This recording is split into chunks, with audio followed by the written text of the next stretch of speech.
and also biometry that can help us through precise axial length measurements achieve better understanding and refractive corrections. Now, on the bottom, I'm also placing an anterior segment OCT device that can give us through very accurate cornea thickness mapping and cornea epithelial mapping an idea of how this may affect refraction and correcting refractive errors. Now, let's go to the customized ablations. We have used for many years now, and this is from a presentation in New Orleans in 2004, topography guided through the Alcon platform that was initially designed to improve eyes that were problematic. So in a therapeutic mode, and we're seeing here how we were able to enlarge small optical zones that the older technology lasers had, how we were even able to treat irregular cornea such as keratoconus and ectasia. And even on the bottom slide, you can see a scar treated on the left, in the middle, the result achieved, and the difference on the right. Some very dramatic interventions to be able to use refractive surgery as a therapeutic tool as well. And it was not until Alcon's FDA study with topography guided, which interestingly enough was performed on virgin myopic eyes, not as a therapeutic tool, but as a primary tool in treating myopia with LASIK, that we saw something very interesting and something very pleasant. A very large percentage of eyes, larger than any other platform that went through the FDA, still up till now, showed a gain in visual acuity, a gain in lines of vision from corrected to uncorrected postoperatively. And it was this landmark study, in my opinion, that drew our attention into using custom topography-guided ablations, even in virgin eyes. We have been doing that for many years in our practice before, but this was validation for us that indeed using it in virgin eyes can give you better visual outcomes. This is, for instance, I think I overshot here. I'm going to go to the previous slide. This is, in practical terms, why. We're seeing the two eyes of one patient treated with LASIK. Both eyes are 20/20. Everybody should be happy here.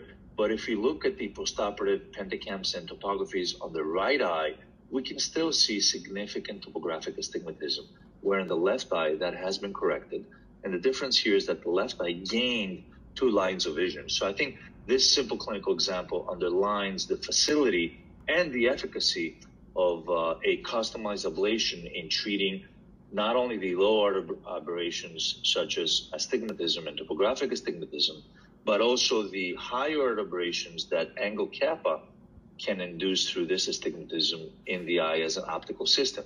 And we've been working on this for a very long time. We introduced in 2016 the concept of TMR, of using topography modified refraction when we're using topography guided ablations for virgin myopic eyes, meaning we don't treat our clinical refraction, we tweak our clinical refraction based on the topography suggested amount of cylinder and axis.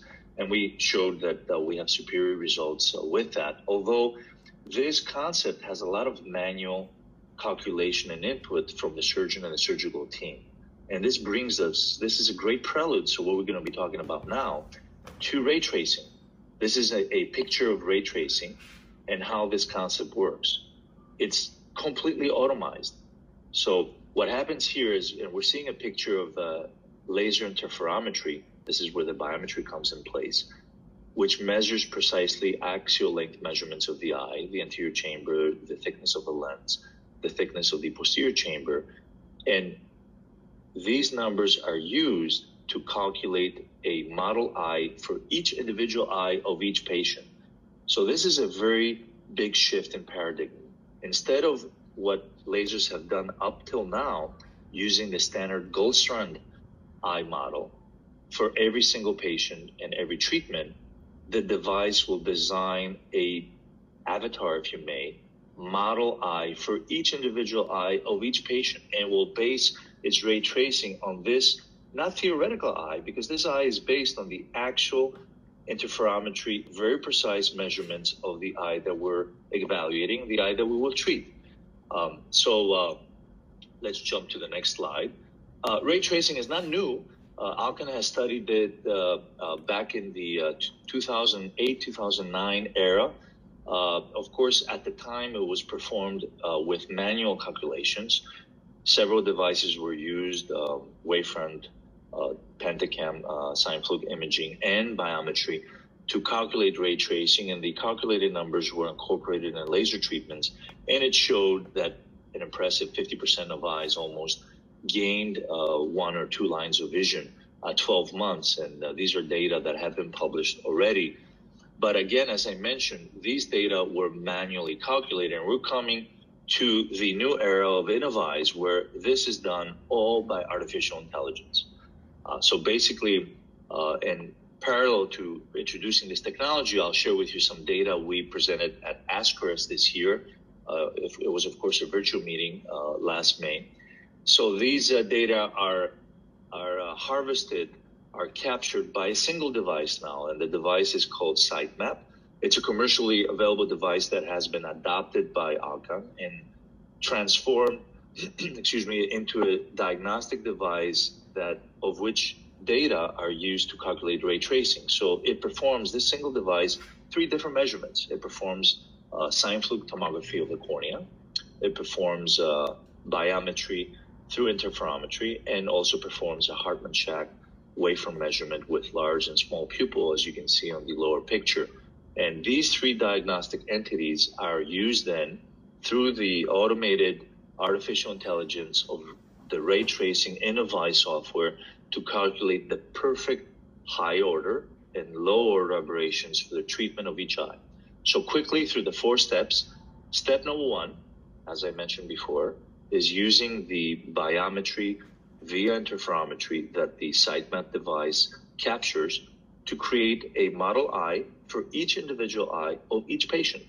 In step number 2, the Scheimpflug tomography data are used to anterograde ray trace from the device through the air, through the interface of the air with a tear film, through the anterior surface of the cornea, through the cornea, out to the posterior surface of the cornea and into the aqueous, and then through the aqueous and in incidence with the anterior surface of the lens. Now, these are 2,000 rays that are traced theoretically through calculations of the Innoveyes AI.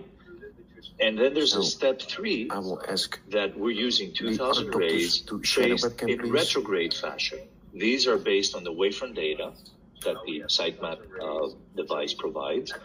And these data are analyzed by the Innoveyes artificial intelligence software to be traced from the retina through the vitreous cavity to inside the backside of the crystalline lens, through the crystalline lens, and to the anterior surface of the lens. So now we have 2,000 rays traced anterograde and retrograde to meet at the anterior surface of the lens. And a small step 4 is to calculate the tilt between the level of the cornea and the level of the lens. These should be parallel, and sometimes they're not, certain degrees apart. And this is also calculated in the correction. Very difficult.